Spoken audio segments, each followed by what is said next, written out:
कांग्रेस 1947 के बाद जो चली, ये सेक्युलर पार्टी है या इस्लामी जमात है या मिलीजुली जमात है, ये जानकारी होनी चाहिए। मिलीजुली जमात तो नहीं लगती, इसलिए कि हिंदू विचार कांग्रेस के अंदर बिल्कुल त्याज्य था। जो हिंदू लीडर्स थे, पुरुषोत्तम दास टंडन, उनकी जान को नेहरू लगे हुए थे, उनके खिलाफ सारे हमेशा काम करते रहे, षड्यंत्र रचते रहे। वो कांग्रेस के वर्किंग कमेटी में ना आ जाएं, कैसे निकाल दिया जाए। और उनसे कहा भी कि नेहरू ने तो यहाँ तक कहा है कि अल्पसंख्यकों की हर चिंता की जिम्मेदारी बहुसंख्यकों की है। अल्पसंख्यक कुछ भी करें, बहुसंख्यकों को उन्हें संतुष्ट करना है। क्यों करना है?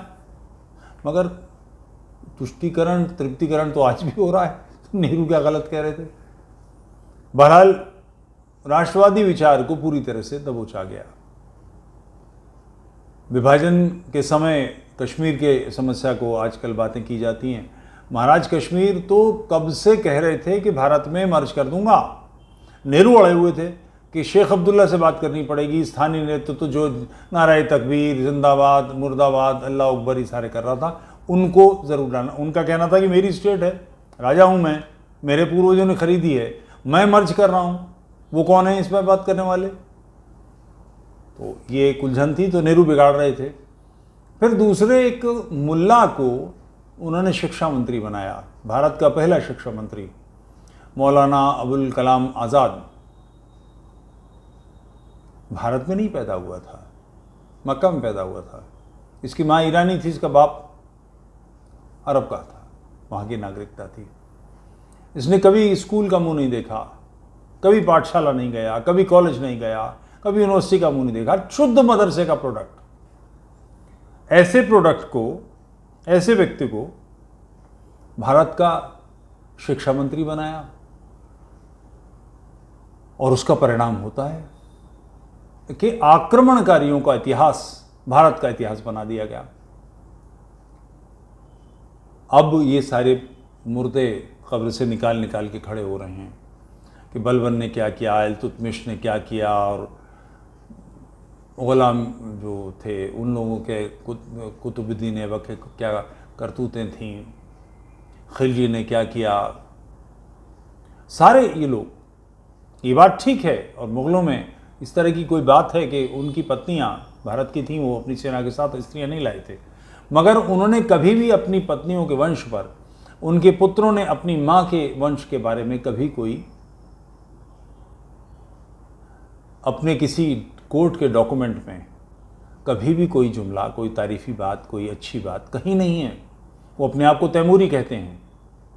उन्होंने यहाँ से लड़कियाँ लीं जैसे और उनके पूर्वज करते आए थे, और उसके बाद वो भारतीयता में रचे बसे नहीं। शशि थरूर कहते हैं कि वो भारतीय बन गए, ऐसा बिल्कुल नहीं है। और जिनकी वो लड़कियाँ थे उनके लिए भी यही स्थिति थी कि बाध्य थे वो, मगर सच यही है। उसके बावजूद भारत पर जो आक्रमणकारी थे ऐसे, उन सब का इतिहास भारत का इतिहास बना दिया गया। परिणाम, दिल्ली में आपको अकबर रोड मिलती है, शाहजहां रोड मिलती है, बाबर रोड मिलती है, बाबर लेन मिलती है, फिरोज शाह रोड मिलती है। ये हमलावर हैं जिन्होंने भारतीयता को नष्ट करने के लिए सारे काम किए, हर तरह से चांडाल थे, हर तरह से दुष्ट थे। इनमें लेश मात्र भारतीयता नहीं थी, मगर भारतीयता तो नेहरू में भी नहीं थी। इसको लीडर किसने बनाया? इसके पक्ष में तो एक वोट भी नहीं था। भारत के प्रधानमंत्री पद के लिए इसको बनाया किसने? उस गंजे ने। परिणाम, नेशनलिटी हर तरह से पराभूत हुई, परास्त हुई।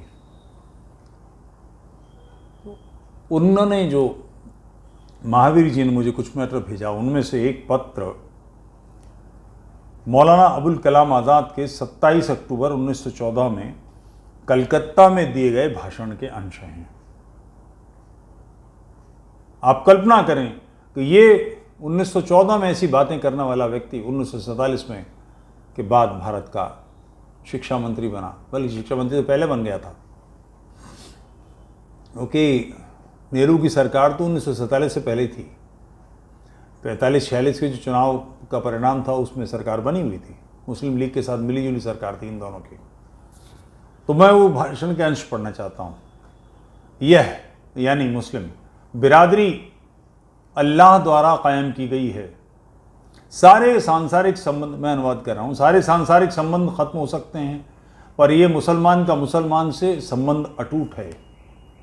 एक पिता अपने पुत्र के खिलाफ जा सकता है, एक माता अपने बच्चे को अपनी गोदी से अलग कर सकती है, भाई अपने भाई का दुश्मन हो सकता है, मगर एक चीनी मुसलमान का अफ्रीकी मुसलमान से, एक अरब के रेगिस्तान में रहने वाले खाना बदोश का तातार चरवाहे और एक भारत में नए मुसलमान का मक्का के शुद्ध रक्त यानी कि कुरैशी से जो संबंध है उसे दुनिया की कोई ताकत नहीं तोड़ सकती।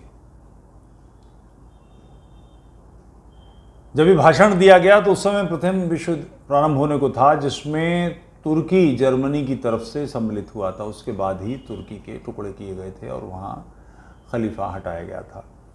तुर्की के खलीफा के साम्राज्य को खतरा पैदा हो गया था। मौलाना कहते हैं,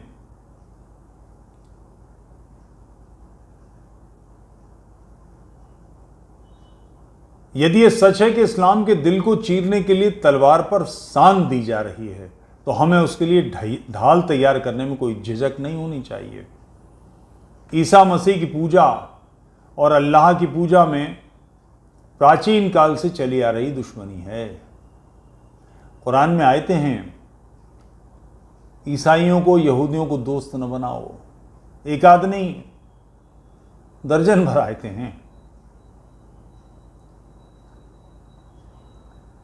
ईसा मसीह की पूजा और अल्लाह की पूजा में प्राचीन काल से चली आ रही दुश्मनी है, इसलिए ईसाइयों का नया षड्यंत्र नहीं है। और इसलिए बहुदेववादियों यानी शिर्क करने वालों यानी हम हिंदुओं, बहुदेववादियों के हमले से रक्षा करने के लिए तौहीद के अनुयायियों का एकजुट होना नई युद्ध नीति नहीं है। यदि मुसलमानों के मन में इस्लाम का लेश मात्र भी शेष है तो मैं कहूँगा, यदि युद्ध के मैदान में एक तुर्क के पैर में कांटा भी चुभता है तो मैं अल्लाह की कसम खाकर कहता हूँ कि वो हिंदुस्तान का मुसलमान कहलाने के काबिल नहीं है, जो पैर में ही नहीं बल्कि दिल में चुभन महसूस नहीं करे, क्योंकि विश्व मुस्लिम समुदाय का एक शरीर है। उस समय अलीगढ़ यूनिवर्सिटी का पूर्व स्वरूप मोहम्मदन एंग्लो ओरिएंटल कॉलेज को विश्वविद्यालय में बदलने का प्रयास चल रहा था। मौलाना आज़ाद मुसलमानों के राष्ट्रों में बटे होने को ठीक नहीं मानते थे, इसलिए इस कारण उन्होंने अलीगढ़ के संस्थान को काबा की संज्ञा दी। और जिस दिन ये विश्वविद्यालय स्थापित हो जाएगा उस दिन AMU के स्ट्रेची हॉल की छत पर वही उतर जाएगी। वही उतरे ना उतरे, हम तो वही के बारे में कहते हैं कि सब फालतू की बातें हैं। बहरहाल उस मानसिकता को समझिए। मैंने स्वयं देखा है, किसी और की बात नहीं करता, मैंने स्वयं देखा है। नई दिल्ली रेलवे स्टेशन कोई बात 30 साल पुरानी है। वहाँ चेहरे से या तो मंगोल ब्लड होगा या कोई रशिया के होंगे या चाइना के होंगे या मंगोलिया में तो खैर इस्लाम पहुंचा ही नहीं, मुसलमान है ही नहीं, और या कज़ाकिस्तान उज़्बेकिस्तान इन इलाकों में कहीं के मुसलमान होंगे। चेहरे से और टोपी वोपी से पता लग रहे थे। हिंदुस्तान के मुसलमान लपक के बिरादर इस्लाम कह के ऐसे उनके हाथ मिला रहे थे, इस तरह से उनसे लपक के मिल रहे थे और कि हिंदुस्तानी मुसलमान मतलब वो उतने उत्सुक नहीं थे गले लगाने को और हाथ मिलाने को, बिल्कुल चिपटने को तैयार थे। ये हिंदुस्तान इस मानसिकता की धरती है कि हम सारी दुनिया के में उम्मा हमारा है, हम एक राष्ट्र हैं, यानी मुसलमान सारे संसार का एक समाज है। सच्चाई क्या है? कतर में अरबी बोली जाती है, इस्लाम उनका धर्म है, कुरान उनकी किताब है, खान पान एक है, हलाल ये वो सब सारी चीज़ें। सऊदी अरब में भी ज़बान वही बोली जाती है, अरबी बोली जाती है। आसपास के 5-7 देशों में यही हाल है, लीबिया भी है इन सब का। क्या एक देश हैं?